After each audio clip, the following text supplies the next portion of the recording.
So we only have 4 more lectures left, and what Professor Demain and I have decided to do is to give 2 series of lectures on sort of advanced topics.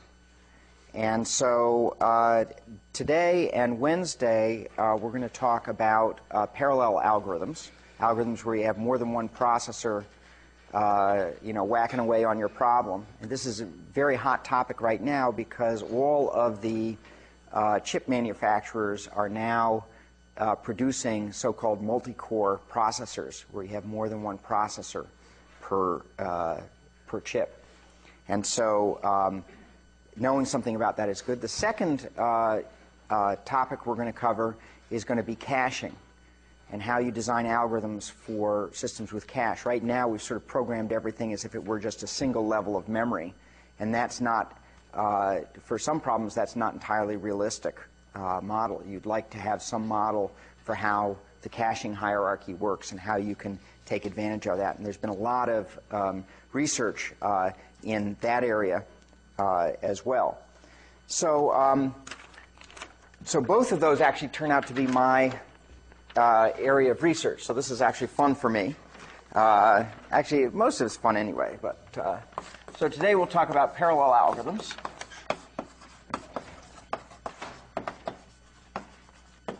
And the particular topic, it turns out that there are lots of models for parallel algorithms and for parallelism.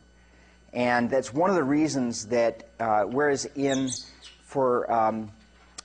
for serial algorithms, most people sort of have this basic model that we've been using, that's sometimes called a random access machine model, which is what we've been using to analyze things. Whereas in the parallel space, there's just huge number of models, and there is no general agreement on what is the best model, because there are different machines that are made with different configurations, etc., and people haven't sort of agreed on even how parallel machines should be organized. So we're going to deal with a particular model which goes under the rubric of dynamic multithreading, which is appropriate for the multi-core machines that are now being built, or for shared memory programming. It's not appropriate for what's called distributed memory programs, particularly, because the processors are able to access things, and for those you need more involved models. So let me start just by giving you an example of how one would write something. I'm going to give you a program for calculating the nth Fibonacci number in this model. This is actually a really bad algorithm I'm going to give you, because it's going to be the exponential time algorithm, whereas we know from week 1 or 2 that you can calculate the nth Fibonacci number in how much time? Log n time. So this is 2 exponentials off of what you should be able to get. Okay, 2 exponentials off. Okay, so here's the code.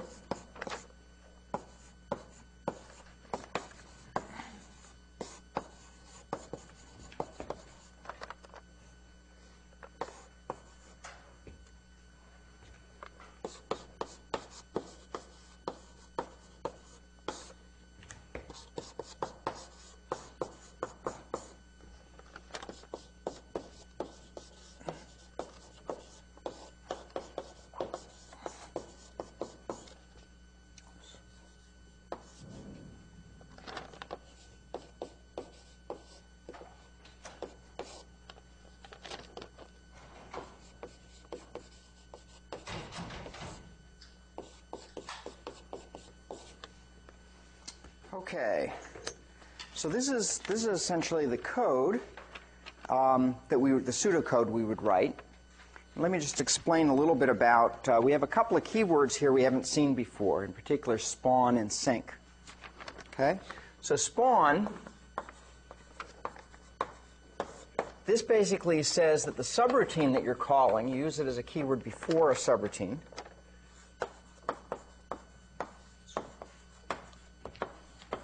but it can execute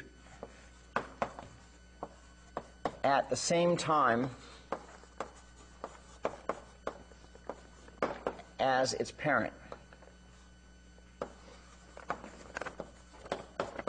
So here, when we say x equals spawn of fib of n minus 1, we immediately go on to the next statement. Okay? And now, while we're executing fib of n minus 1, we can also be executing now this statement, which itself will spawn something off. Okay? And we continue, and then we hit the sync statement. And what sync says is, wait until all children are done.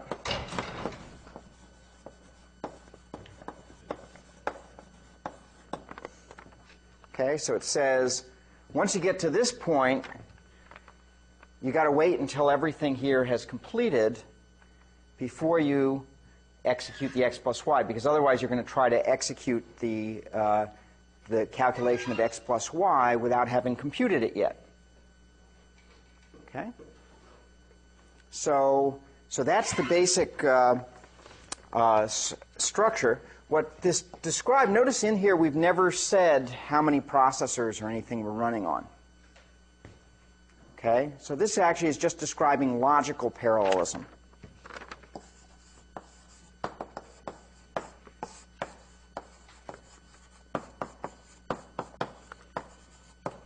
Not the actual parallelism when we execute it. And so what we need is a scheduler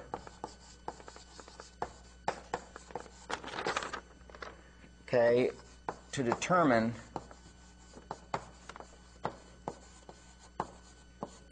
how to map this dynamically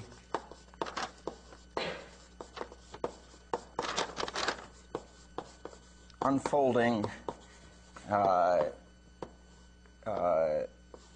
execution onto whatever processors you have available. Okay? And so today, actually, we're going to talk mostly about scheduling. Okay? And then next time, we're going to talk about specific application algorithms and how you analyze them. Okay? So you can view the actual computation, multi-threaded computation,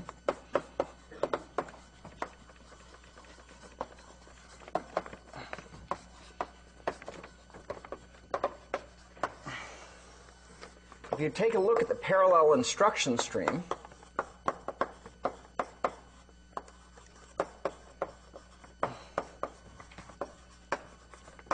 it's just a directed acyclic graph.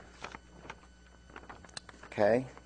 So let me show you how that works. So normally when we have an instruction stream, I look at each instruction being executed. If I'm in a loop, I'm not looking at it as a loop, I'm just looking at the sequence of instructions that's actually executed. I can view that just as a chain. Before I execute one instruction, I have to execute the one before it. Before I execute that, I've got to execute the one before it. At least that's the abstraction. Of course, if you've studied processors, you know that there are a lot of tricks there in figuring out instruction-level parallelism and how you can actually make that serial instruction stream be actually execute in parallel. But what we're going to be mostly talking about is the logical parallelism here and what we can do in that context. So in this DAG, the vertices are threads, which are maximal sequences of instructions not containing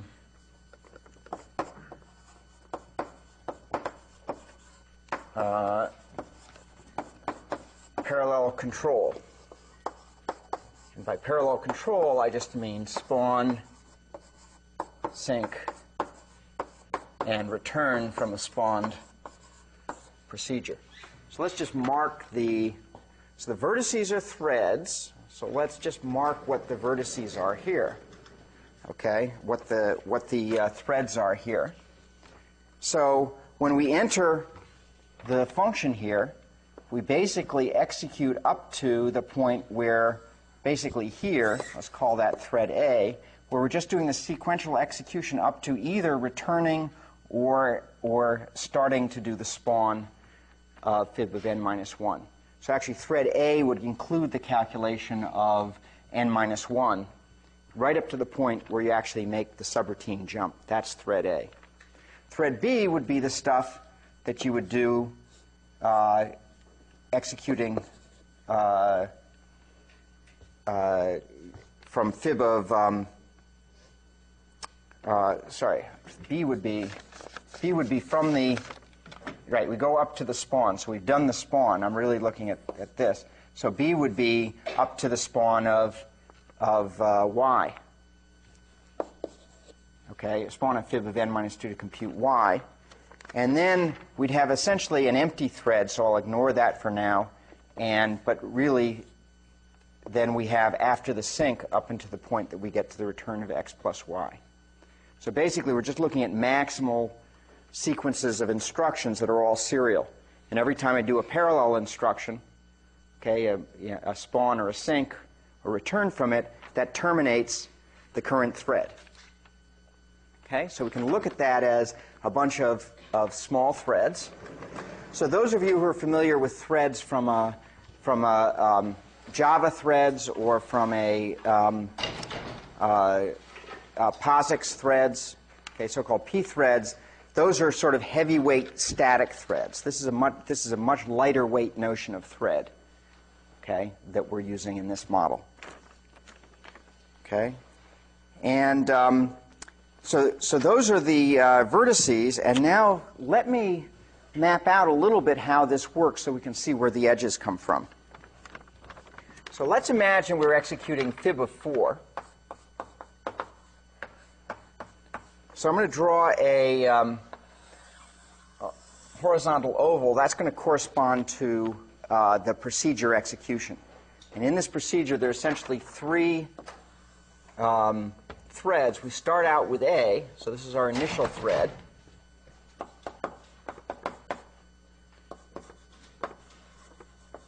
Is this guy here.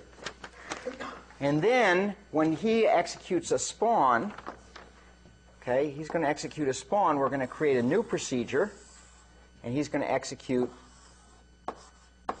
a new A recursively within that procedure.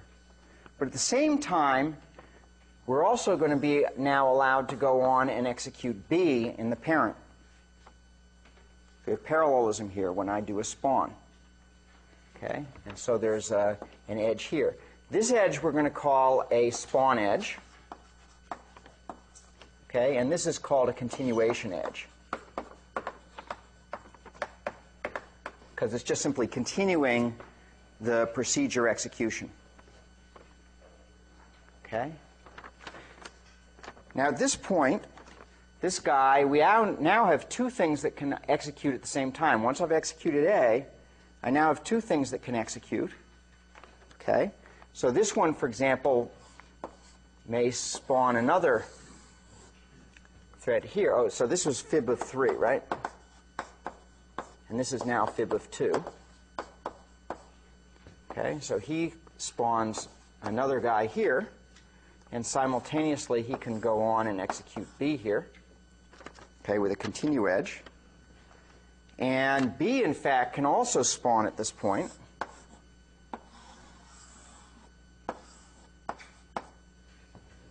Okay, and this is now fib of 2 also. Okay.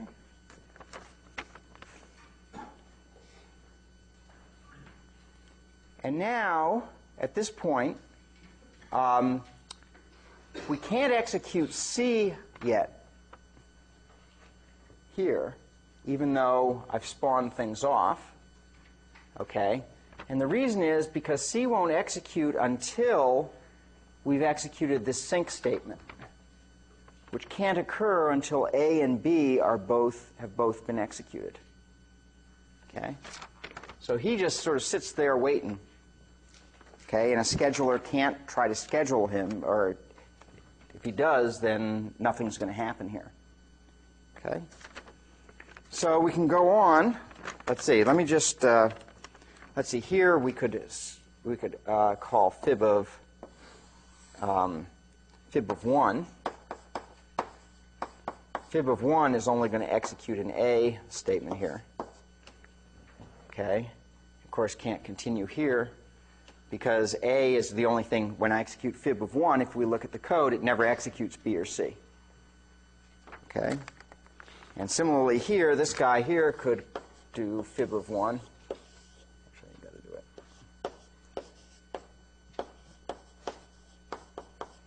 it. Okay. And this guy, I guess, could execute a fib of 1.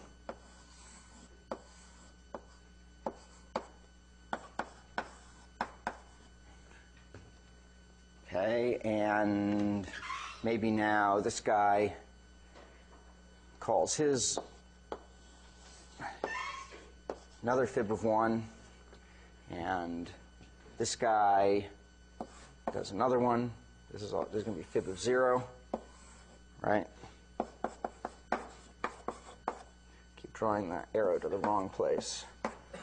Okay, and now once these guys return, well, let's say these guys return here, I can now execute C.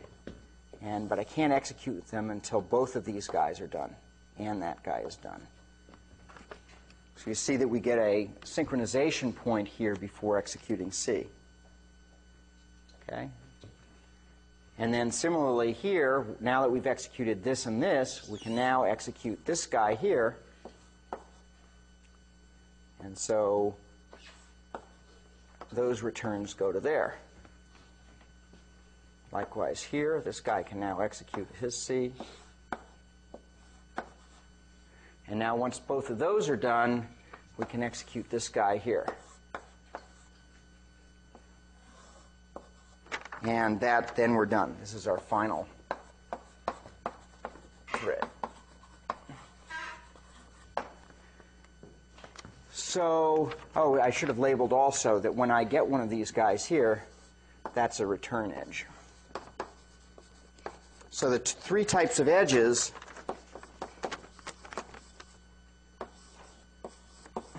are spawn,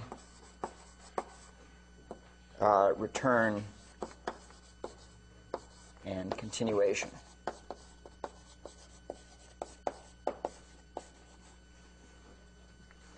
Okay, and by describing it this way, I essentially get a DAG that unfolds.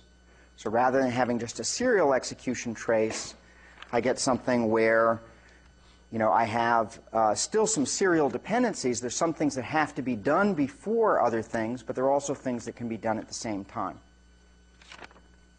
Okay? So how are we doing? Yeah, question? So if every spawn is followed by a sync, does that just give us the same, same thing we do all term, basically? If every spawn were covered by a sync, effectively, yeah. Yeah, effectively.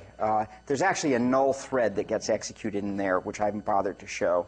But yes, basically you would then not have any parallelism, okay? Because you would spawn it off, but then you're not doing anything in the parent. So it's just pretty much the same, yeah, as if it executed serially. Yep. Okay. So you can see that basically what we have here in some sense is a DAG embedded in a tree. Okay? So you have a tree that's sort of the procedure structure, but in there you have a DAG, and that DAG can actually get to be pretty complicated.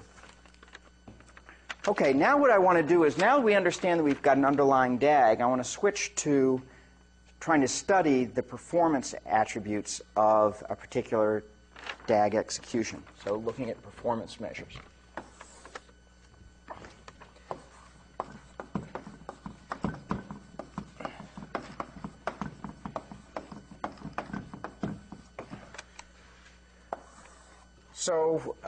So notation that we'll use is we'll let T sub p be the running time of whatever our computation is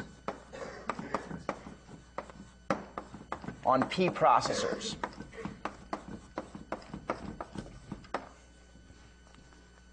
Okay.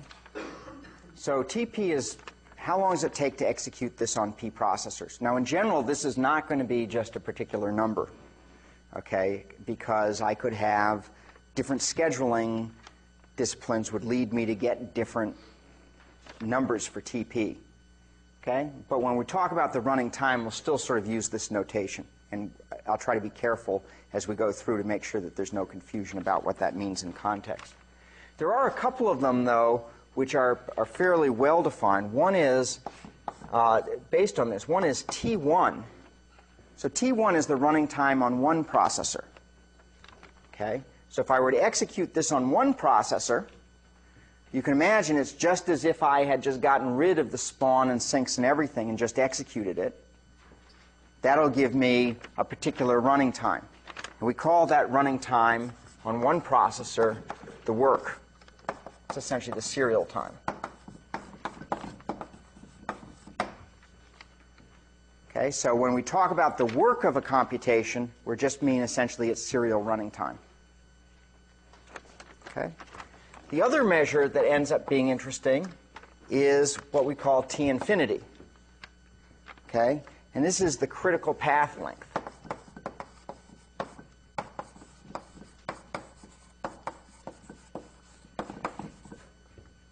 Okay? Which is essentially the longest path in the DAG. So, for example, if we look at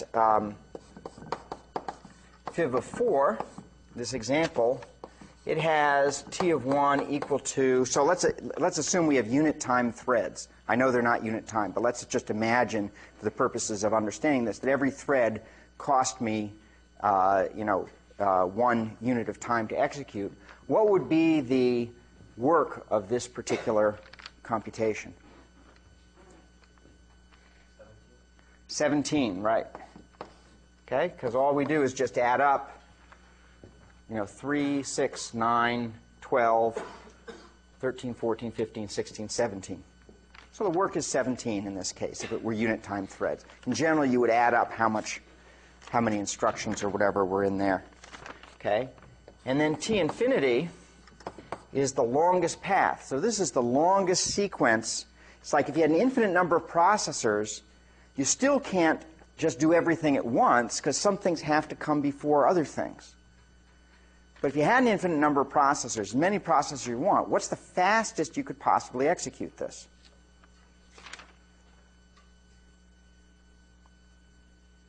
A little trickier. Yeah? 7. 7? So what's your 7? Like going all the way down the left side and then... So 1, 2, 8, actually. 3, You can go to the right. 4, Down. 5, 6, 7, 8. Yeah. 8 is the longest path. Okay? So the work and the critical path length, as we'll see, are key attributes of any computation. Okay? And abstractly, they're the, and this is if just for the notes, if they're unit time threads.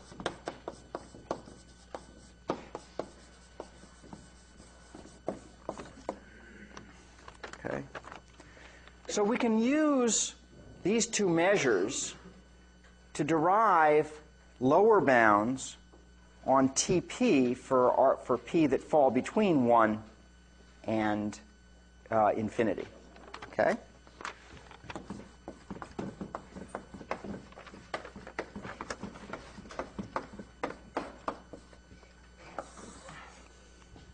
Okay? So the first lower bound we can derive is that TP is got to be at least T1 over P.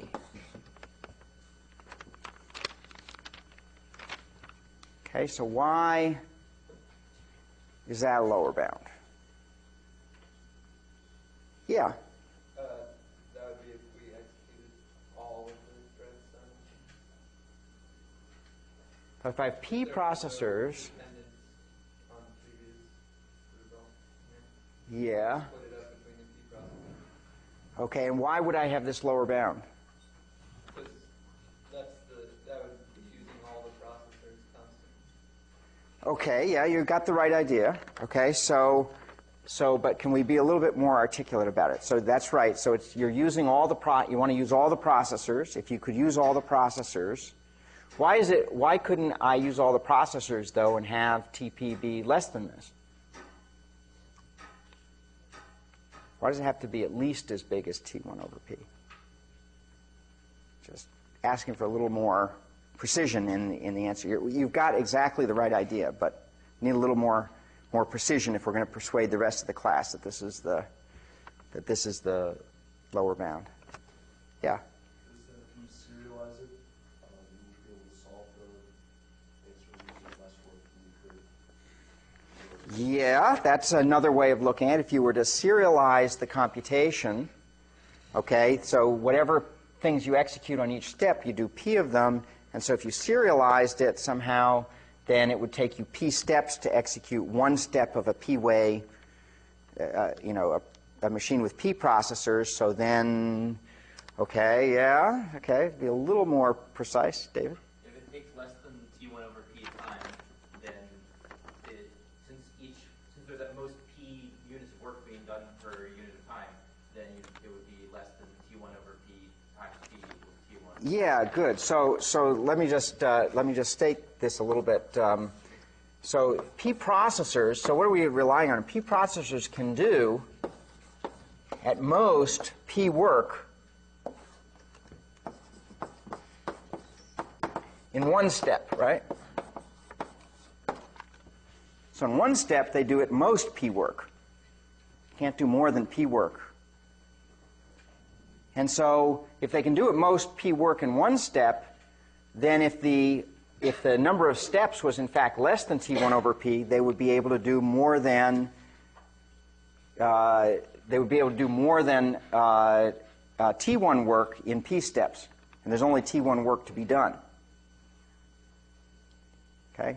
I just stated that almost as badly as all the responses I got from the class.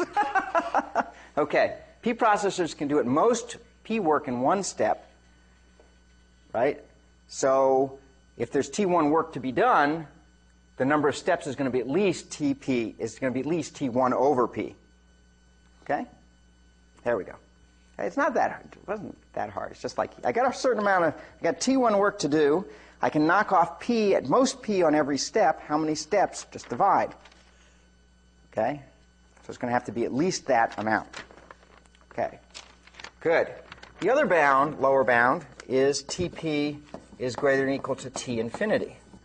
Somebody explain to me why that might be true.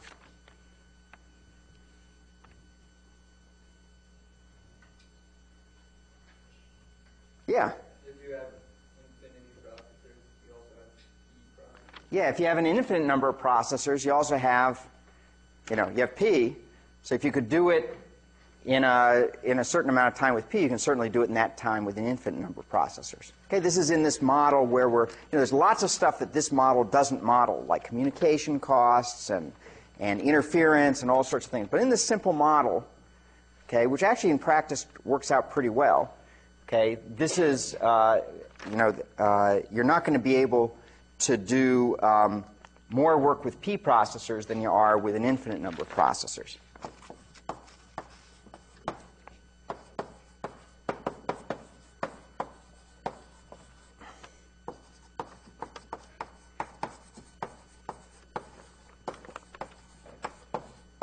Okay, so those are helpful. Those are helpful bounds for to understand when we're trying to make something go faster. It's nice to know what you could possibly hope to achieve. Okay, as opposed to beating your head against the wall. How come I can't get it to go much faster? Maybe it's because one of these lower bounds is operating. Okay, well, we're interested in how fast we can go. That's a main reason for using multiple processors, is you hope you're going to go faster than you could with one processor. So we define T1 over TP to be the speed up on P processors. Okay, so we say how much faster is it on P processors than on one processor. Okay, that's the speed up. Okay? If T1 over Tp is order P, we say that it's linear speed up.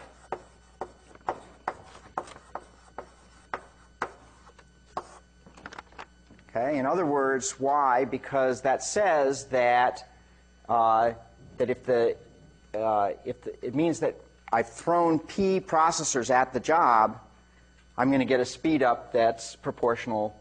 I'm going to get a speed up that's proportional to P. Okay, so when I throw P processors at the job, I'm going to get TP.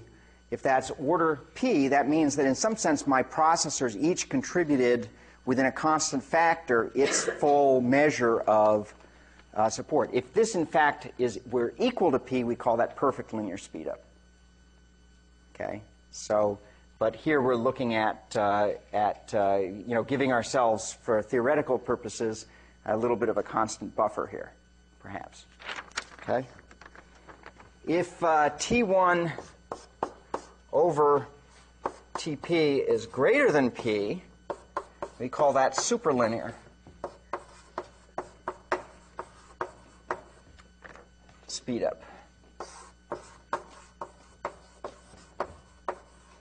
Okay? So what can somebody tell me? When can I get superlinear speed up?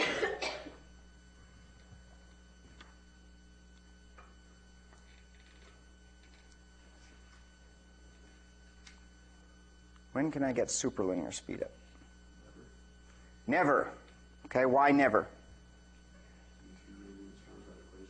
Yeah, if we buy these lower bounds, the first lower bound there, it says Tp is greater than or equal to T1 over P. And if I just take T1 over Tp, that says it's less than or equal to P. So this is never. Okay, not possible in this model.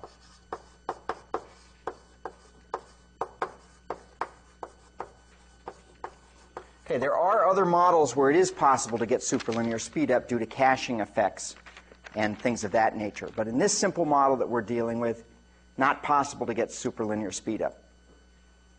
Okay? Not possible. Now, the maximum possible speed up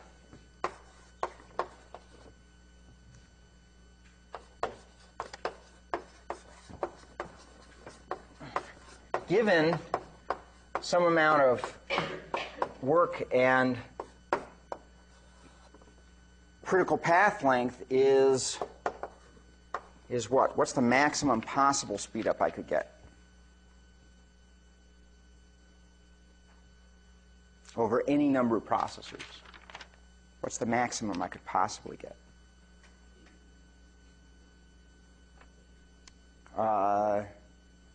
P. No, I'm saying no matter how many processors, what's the most speed up that I could get?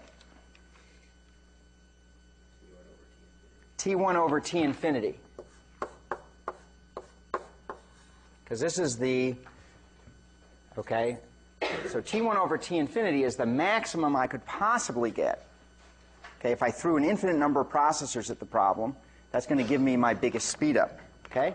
And we call that the parallelism. Okay, so that's defined to be the parallelism. So the parallelism of the particular algorithm is essentially the work divided by the critical path length. Another way of viewing it is that this is the average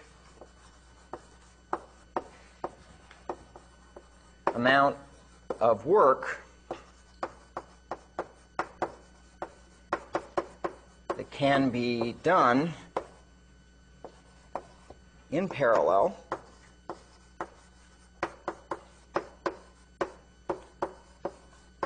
along each step of the critical path. And we denote it often by P bar. So do not get confused. P bar does not have anything to do with P. at some level. Okay, P is going to be a certain number of processors you're running your machine. P bar is defined just in terms of the computation you're executing, not in terms of the machine you're running it on. Okay? It's just the average amount of work that can be done in parallel along each step of the critical path. Okay? Questions so far? So mostly we're just doing definitions so far. Okay, now we get into... Okay, so it's helpful to know what the parallelism is, because the parallelism is going to there's no real point in trying to get speed up bigger than the parallelism. Okay? So if you're given a particular computation, people say, oh, it doesn't go any faster. You're throwing more processors at it. Why isn't it going any faster? The answer could be no more parallelism. Okay? Okay, let's see what I want to...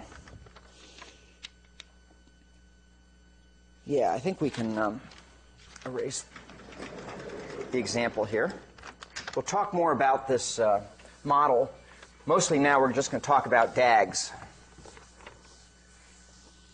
So we'll talk about the programming model next time. Whoop.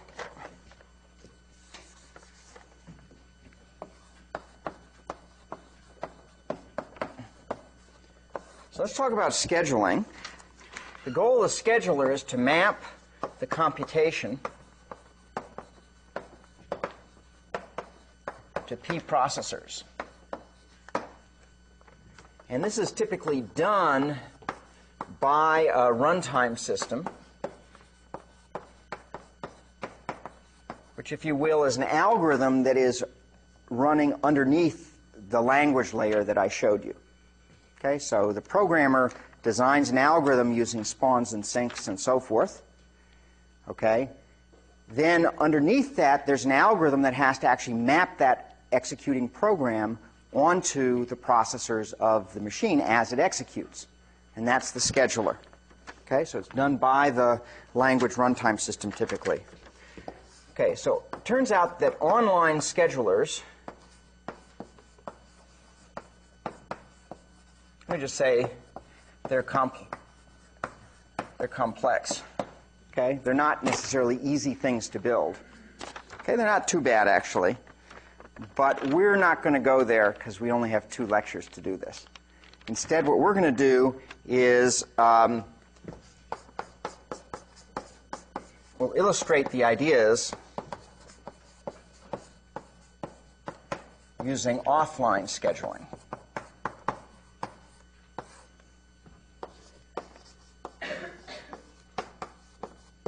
Okay, so you'll get an idea out of this for what a scheduler does, and it turns out that doing these things online is another level of complexity beyond that. And typically, the online schedulers that are good these days are randomized schedulers, and they have very strong proofs of their ability to perform, but we're not going to go there. Okay, we'll keep it simple.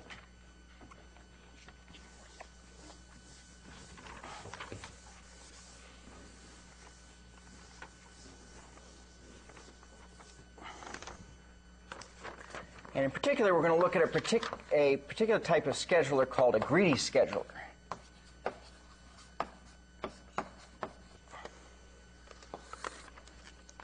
So if you have a DAG to execute, so the basic rules of the scheduler is you can't execute a node until all of the nodes that precede it in the DAG have executed. Okay? So you got to wait until everything is executed. So a greedy scheduler, what it says is, let's just try to do as much as possible on every step. Okay?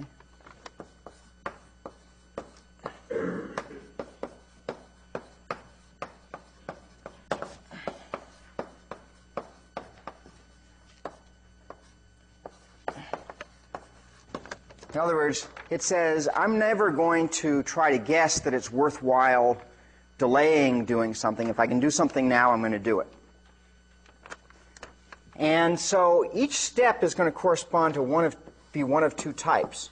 The first type is what we'll call a complete step. And this is a step in which there are at least p threads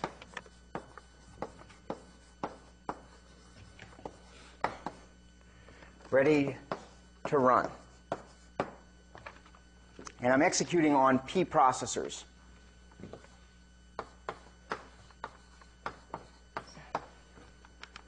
There are at least p threads ready to run. So what's a greedy strategy here? I've got p processors. I've got at least p threads. Run any p. Yeah, first p would be, if you had a notion of ordering, that would be perfectly reasonable. Here we're just going to execute any p.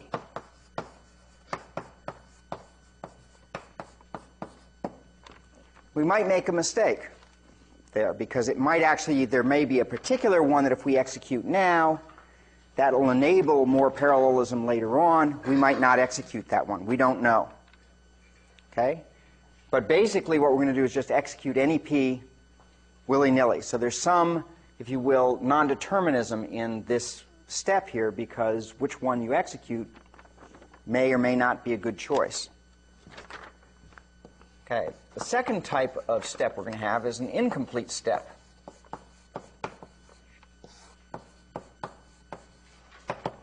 And this is a situation where we have fewer than p threads ready to run.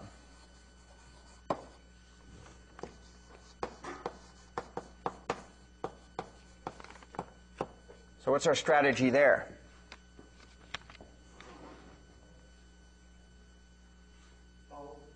Execute all of them. Okay, if it's greedy, no point in not executing.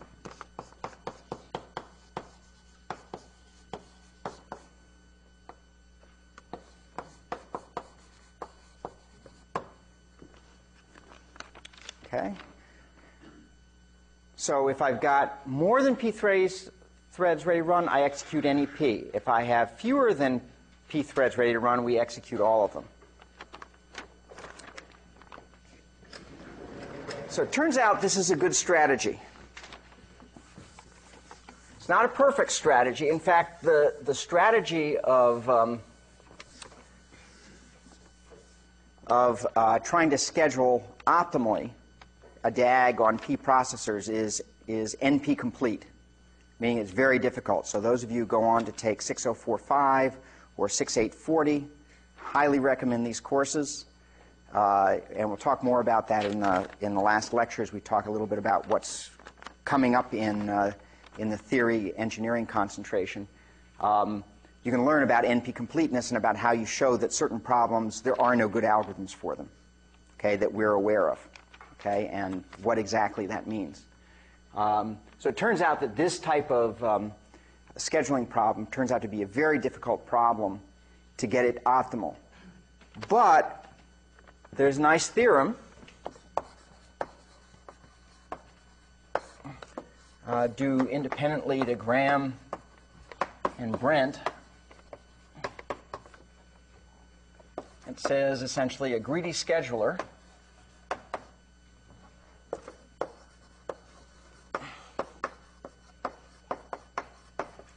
executes any computation G with work T1 and critical path length T infinity in time Tp less than or equal to T1 over P plus T infinity.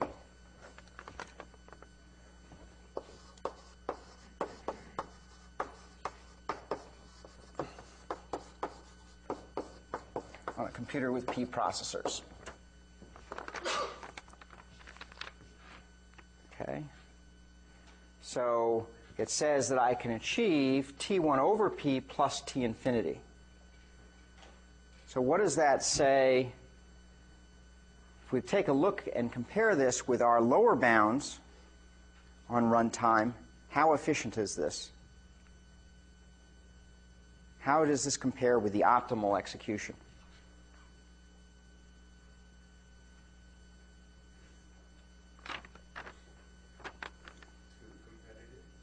Yeah, it's too competitive. It's within a factor of 2 of optimal.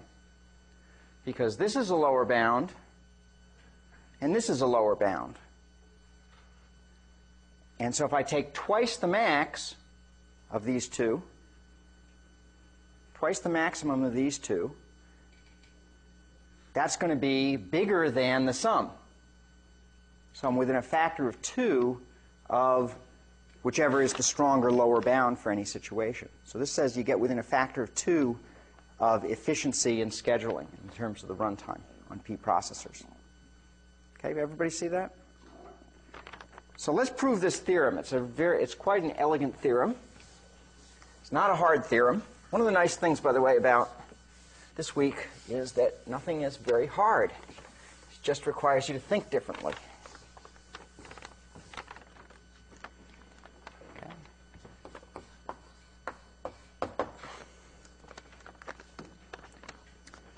Okay, so the proof has to do with counting up how many complete steps we have and how many incomplete steps we have. Okay, so we'll start with the number of complete steps.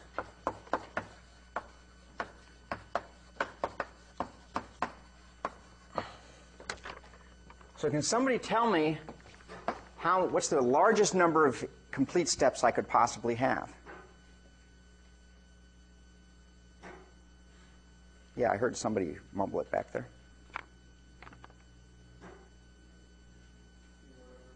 T1 over P. Why is that?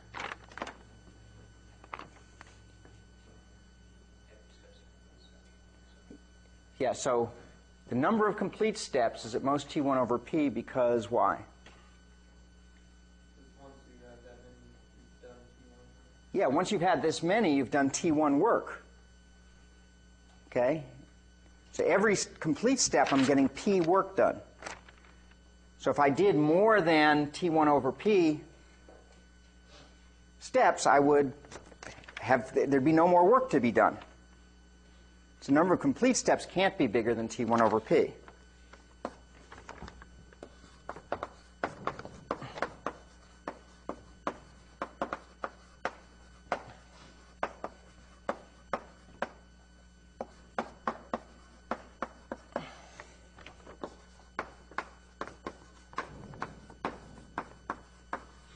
Okay, so that's this piece. Okay, now we're going to count up the incomplete steps and show it's bounded by T infinity.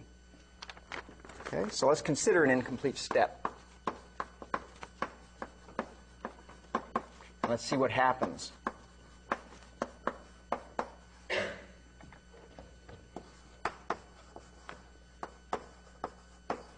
And let's let G prime be the subgraph of G that remains to be executed. Okay, so we'll draw a picture here. So imagine we have, let's draw it on a new board.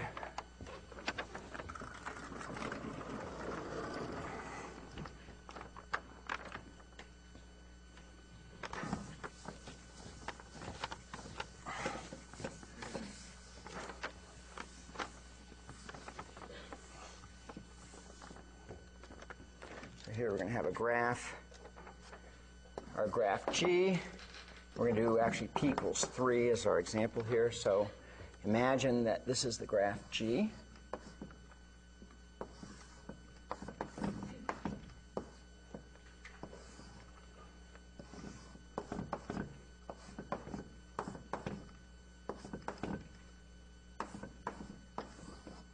And I'm not showing the procedures here because this actually is a theorem that works for any DAG.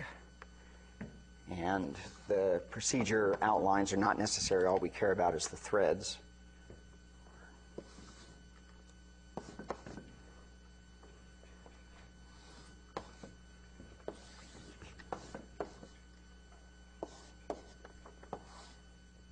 Oop, missed one.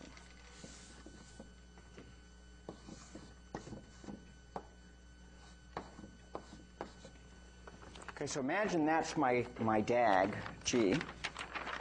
And imagine that I have executed up to this point. Which ones have I executed?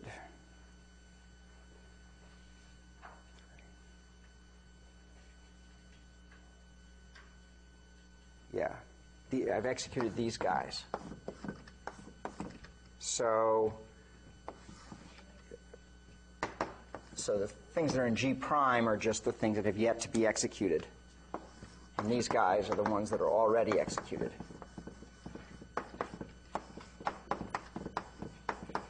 And we'll imagine that all of them are unit time threads without loss of generality. The theorem would go through even if each of these had a particular time associated with it. Okay, same scheduling algorithm will work just fine. So how can I characterize the threads that are ready to be executed? Which are the threads that are ready to be executed here? Let's just see. Somebody. So that one? No, that's not ready to be executed. Why? Because it's got a predecessor here. This guy. Okay, so this guy's ready to be executed. And this guy's ready to be executed. Okay? So those two threads are ready to be. How can I characterize those? What's their property? What's a graph theoretic property in G prime that tells me whether or not something's ready to be executed? Has no predecessor, but what's another way of saying that in?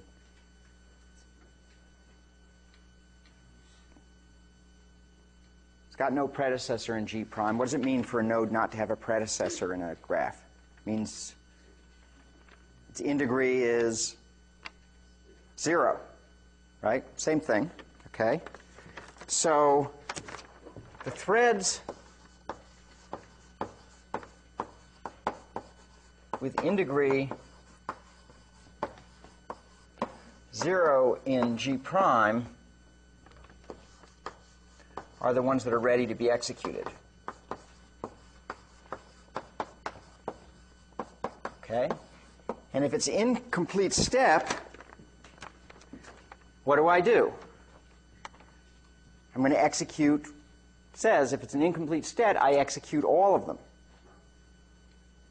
Okay? So I execute all of these. Okay? Now, when I execute all of the in degree 0 threads, what happens to the critical path length of the graph that remains to be executed? It decreases by 1. Okay? So the critical path length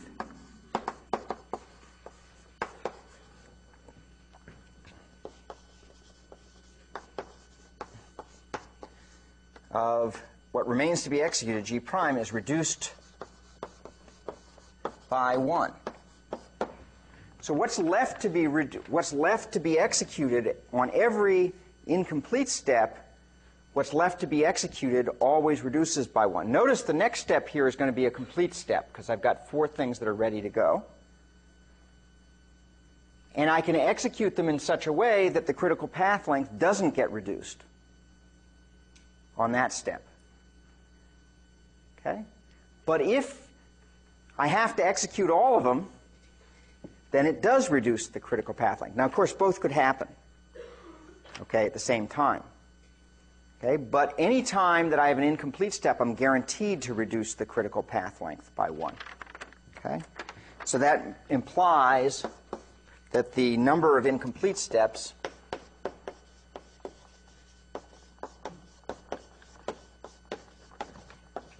is at most t infinity. And so therefore, T of P is at most the number of complete steps plus the number of incomplete steps. And we get our bound. This is sort of an amortized argument, if you want to think of it that way. Okay, that at every step I'm either amortizing the step against the work, or I'm amortizing it against the critical path length, or possibly both. But I'm at least doing one of those for every step. Okay, and so in the end, I just have to add up the two contributions. Any questions about that? Okay, so this, by the way, is the fundamental theorem of all scheduling. If ever you study anything having to do with scheduling, this basic result is sort of the foundation of a huge number of things. And then what people do is they gussy it up and all, like, let's do this online, okay, with the schedulers, et cetera. Everybody's trying to match these bounds, okay, of what an omniscient, greedy scheduler would achieve. Okay? And all kinds of other, there are all kinds of other things. But this is sort of the basic theorem that just pervades the whole area of scheduling. Okay. Let's do a quick corollary.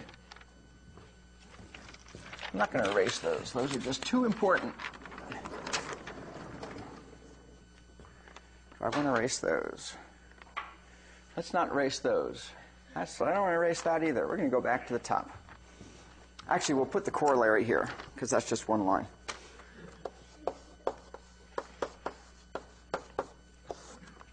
Okay.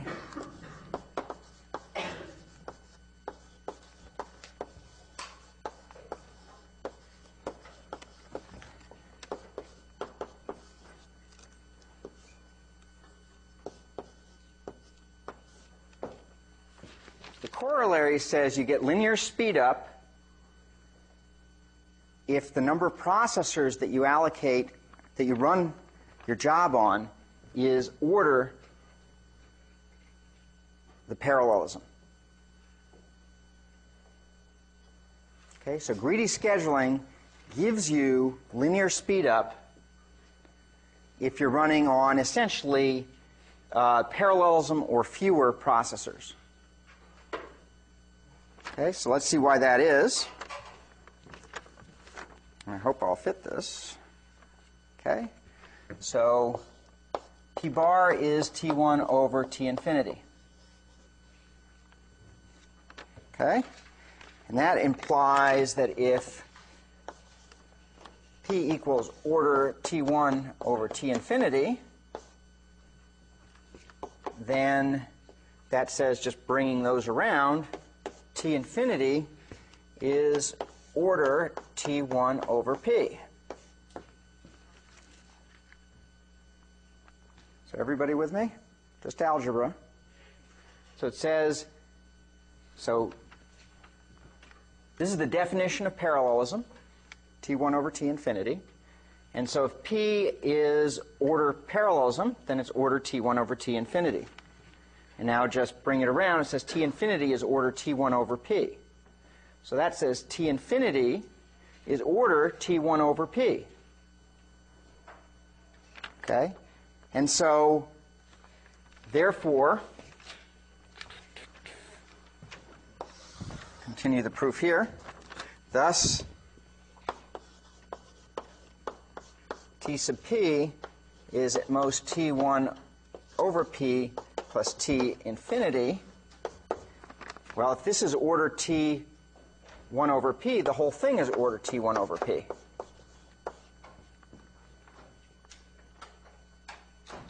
Okay? And so now I have TP is order T1 over P, and what we need is that to compute T1 over TP, and that's going to be order P. Okay? Everybody see that?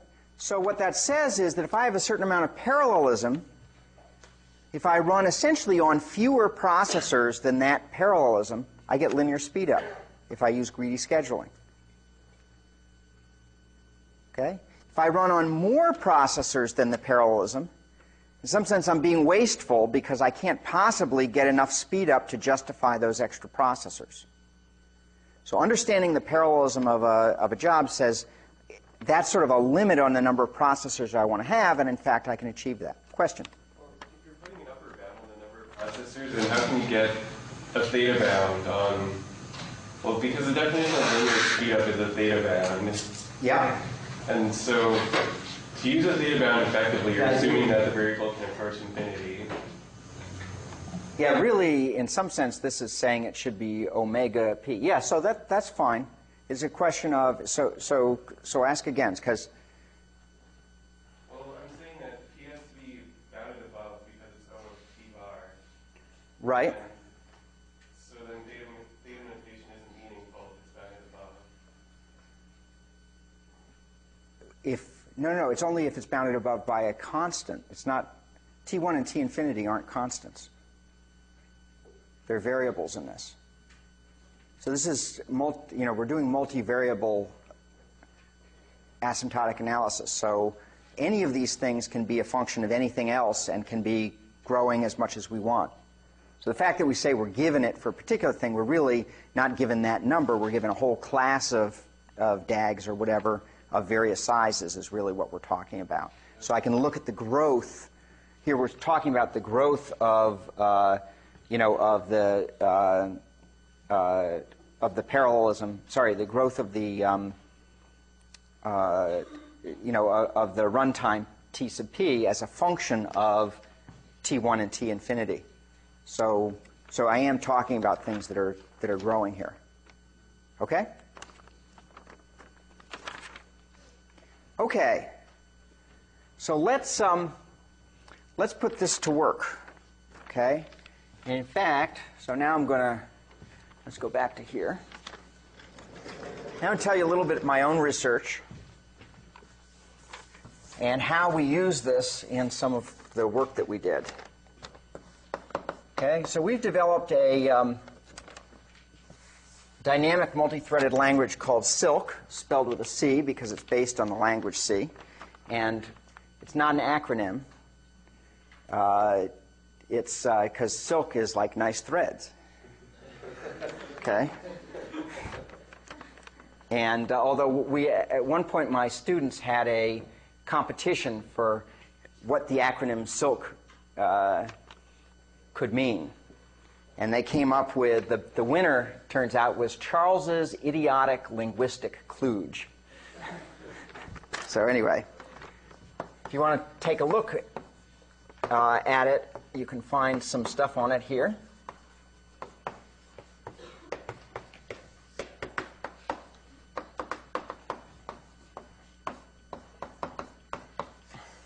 Okay. And what it uses is actually one of these more complicated schedulers. It's a randomized online scheduler.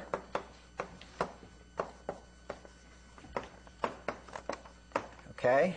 And if you look at its expected runtime on P processors, it gets effectively T1 over P plus O of T infinity provably.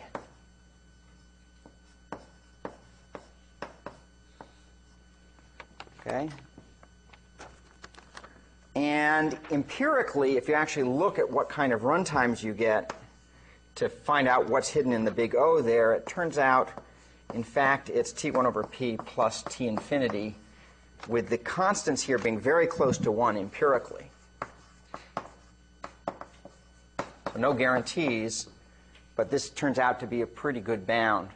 You know, sometimes you see a coefficient on T infinity that's up maybe close to 4 or something, but generally you don't see something that's much bigger than that, and mostly it tends to be around. If you do a linear regression curve fit, you get that the constant here is close to 1.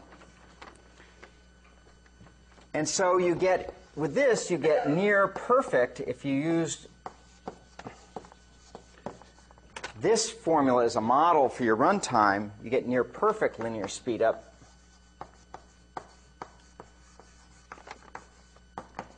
if the number of processors you're running on is much less than your average parallelism, which of course is the same thing as if t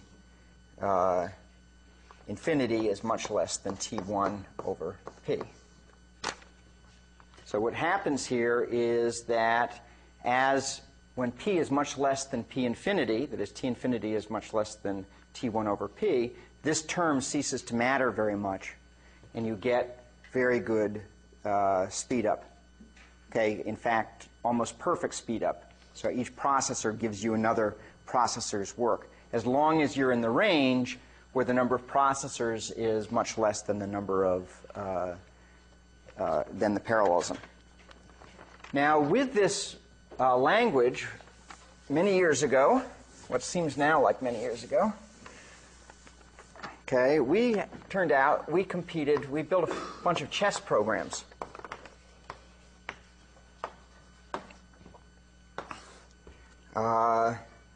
And among our programs were Star Socrates and Silk Chess. And we also had several others, and these were, I would call them, world class. In particular, we tied for first in the 1995 World Computer Chess Championship in Hong Kong, and then we had a playoff and we lost. It was really a shame. Okay, we almost won, running on big parallel machine. That was, incidentally, some of you may know about the Deep Blue chess playing program. That was the last time before they faced the then world champion Kasparov that they competed against programs. They tied for third in that tournament. Okay, so we actually outplaced them. However, in a head-to-head competition, we lost to them. So we had one loss in the tournament up to the point of the finals. They had a loss and a draw. Most people aren't aware that Deep Blue, in fact, was not the reigning World Computer Chess Championship when they faced Kasparov. The reason that they faced Kasparov was because IBM was willing to put up the money. Okay, so we developed these chess programs, and the way we developed them was, let me in particular talk about Star Socrates. We had this interesting anomaly come up.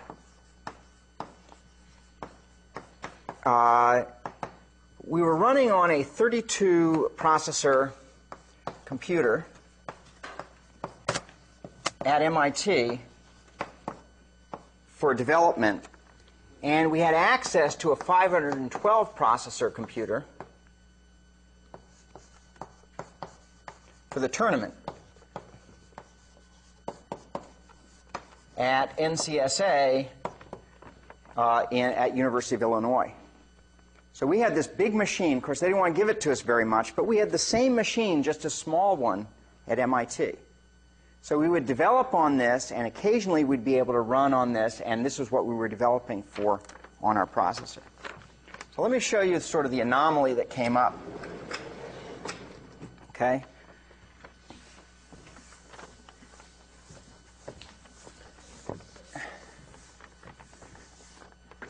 So we had a version of a program that I'll call the original program.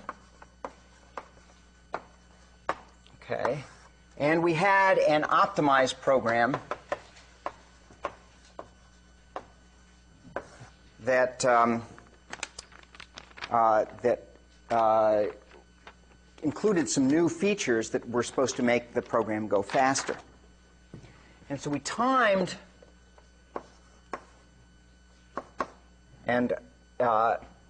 it on our 32 processor machine, and it took us 65 seconds to run it. Okay? And then we timed this new program, so I'll call that T prime of sub 32, on our 32 processor machine, and it ran in 40 seconds. Okay, to do this particular benchmark. Now, let me just say I've lied about the actual numbers here to make the calculations easy. But the same idea happened, just the numbers were messier. Okay? So this looks like a significant improvement, okay, in runtime, but we rejected the optimization.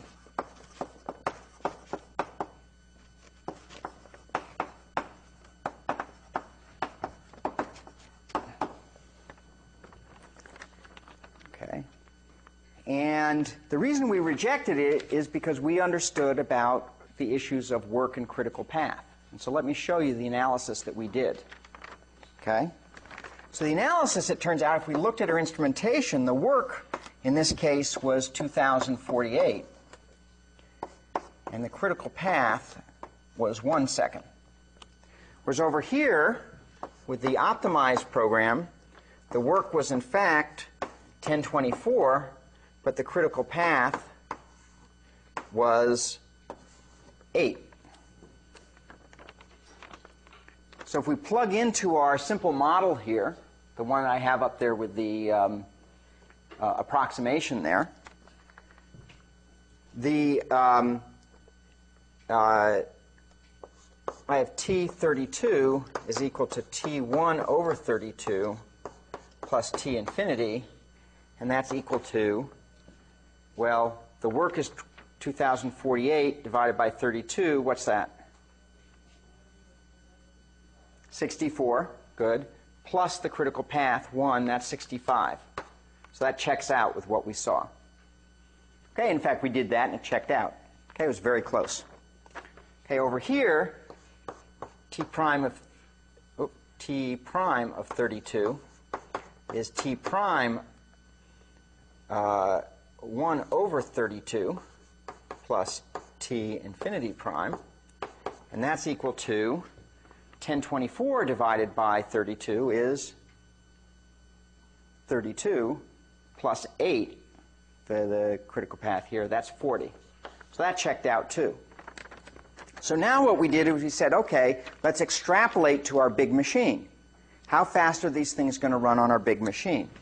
Well, for that, we want T of 512, and that's equal to T1 over 512 plus T infinity. And so what's 2048 divided by 512 is 4, plus T infinity is 1. That's equal to 5. So go quite a bit faster on this. But here, T prime of 512 is equal to T1 prime over 512 plus T infinity prime is equal to, well, 1024 plus divided by 512 is 2, plus critical path at 8, that's 10.